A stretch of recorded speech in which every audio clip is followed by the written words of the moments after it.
সরকারি চাকরি করি। মূল বেতনের সাথে বাড়ি ভাড়া, চিকিৎসা ভাতা ইত্যাদি বাবদ যে পরিমাণ ভাতা যুক্ত থাকে, অনেক সময় খরচ তার চাইতে কম হয়। তবুও পুরো টাকা গ্রহণ করা কি আমার জন্য বৈধ হবে?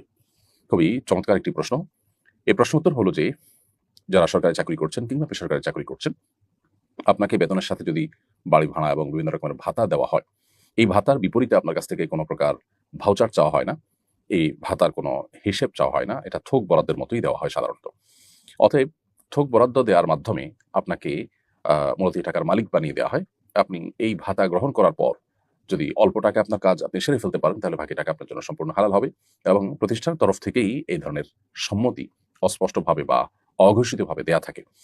কারণ এখানে আসলে ফেরত দেওয়ার বা হিসেব দেওয়ার কোনো অপশনই রাখা হয় না।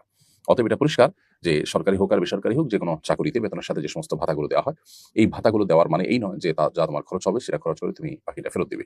সুতরাং এখানে যে টাকা আপনি পাবেন সেটা বেতন যেরকম আপনার জন্য সম্পূর্ণ হালাল, এই ভাতার পুরো টাকাটাই আপনার জন্য হালাল। পুরো টাকা আপনার ব্যয় হোক, তার চেয়ে কম ব্যয় হোক কিংবা তার চেয়ে বেশি ব্যয় হোক, সেটা সম্পূর্ণই আপনার বিষয়। অতএব আপনি নির্দ্বিধায় সেটি ভোগ করতে পারবেন।